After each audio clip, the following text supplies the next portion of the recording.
For the last decade, socialism has been creeping to the forefront of American politics, building mainstream momentum with a modernized look and path for the ideology. But with new popularity comes new scrutiny. In a recent installment of the Democratic debate, Senator Bernie Sanders of Vermont was asked to clarify his views on the Maduro regime.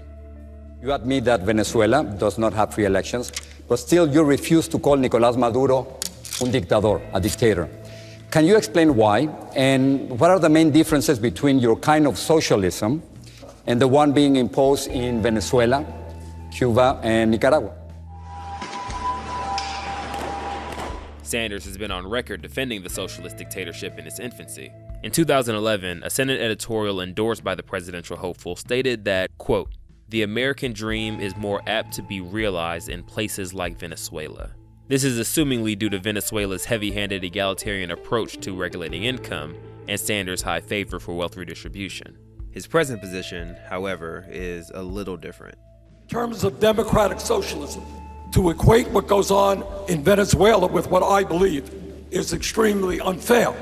I'll tell you what I believe in terms of democratic socialism. I agree with what goes on in Canada and in Scandinavia, guaranteeing health care to all people as a human right. I believe that the United States should not be the only major country on earth not to provide paid family and medical leave. This is a pretty familiar retort from progressive politicians. When confronted on the historic brutalism of socialist governments, they immediately defer to more moderate Western examples, such as Canada or Sweden. But a recent article from Philip Magnus, Senior Research Fellow at AIER, brings forth evidence that shows even the Swedish model has origins in violence. The perspective of socialist economies throughout the world vary greatly. Those in favor of the model usually highlight the success of some countries, such as strong education systems, civil equality, and national cohesion. Advocates of more decentralized, market-driven economies tend to place focus on the darker failures of socialism, like famine, suppression of dissident speech, and genocide. Both progressive academics and public officials who support the campaign of democratic socialism in America commonly argue that it's unfair to link their ideology to the failed violent experiments of the past. They often claim that these examples are, quote, not real socialism. Instead, what they envision when using the term is a Scandinavian-style welfare state, economies modeled after countries like Sweden, free college, universal health care, and various other state entitlements. This is despite the fact that Sweden has been trending away from central planning for a long time, instituting budget caps on public spending, scrapping the horrendous wealth tax, and focusing on privatizing industry and attracting new investment. Much of the glamour and praise that modern Sweden commands from developed nations can be credited to the market, but its history is something rarely discussed. Turns out, Sweden's early socialist leadership in fact grandfathered a startling and shameful policy that went unimpeded for decades. The SDP, or Socialist Democratic Party of Sweden, began its rise to power in the 1930s. Following an SDP victory in 1932, then Swedish Premier Per Albin Hansson organized his government around a principle he dubbed folkmet, roughly translated as the people's home. This philosophy would motivate Sweden's political class until the 1970s. The idea was that society should operate as though it was a small family, a very stark contrast to most price-driven economies of that era. Hansson introduced a field of measures working towards public-private reform, similar to what we see proposed today. New taxes to combat income inequality, along with social safety nets like public schooling, healthcare, and old age pensions were just a few of the many policy changes. And unlike the Soviet anti-capitalists who were busy burning factories and jailing landlords, the SDP opted to pursue a partnership with private industry. Rather than the state seizing the means of production, it would subject corporations to socially progressive regulatory guidance. While still a form of central planning, it was a far less rigid alternative to the path other socialist nations were pursuing at the time. The Folkmet platform first appeared to be a good idea, and it had massive public approval. But after about 2 years of SDP leadership, problems quickly began to arise. In order to accelerate social entitlements, they were forced to impose unprecedented expenses on the public treasury. This is less than AOC's $93 trillion Green New Deal, but still a lot of money. These new fiscal strains on Sweden's government came in conjunction with another problem. That problem was Sweden's declining birth rate. This threatened national bankruptcy as the aging population began to exit the workforce and become pensioners without a younger generation to fill market vacancy. The only alternative would be for Sweden to subsidize its workforce through new immigration. which at the height of global conflict during World War II wasn't really a good idea for a country surviving based on neutrality. These issues would later inspire the 1934 book Crises in the Population Question, authored by the husband and wife team Gunnar and Alva Myrdal. To this day, the Myrdals remain amongst the most influential minds in Scandinavian social democratic politics. Their book became an intellectual blueprint for policy under the SDP's Ministry of Social Affairs.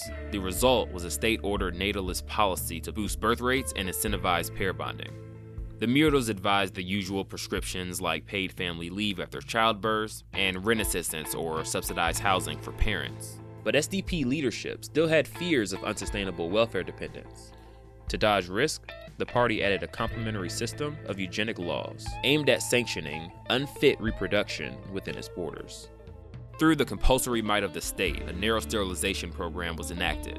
A 1997 study of the program documented that even the voluntary sterilization option was abused. Not only did the state make sterilization a conditional requirement to give undesirable citizens access to the new welfare benefits, like public housing, but officials were also known to use sterilization as a mandatory condition for release from mental hospitals, and even withheld marriage licenses for the poor and LGBT citizens unless they consented. Between the 1930s and the expiration of the law in 1976, an estimated 63,000 Swedes were sterilized.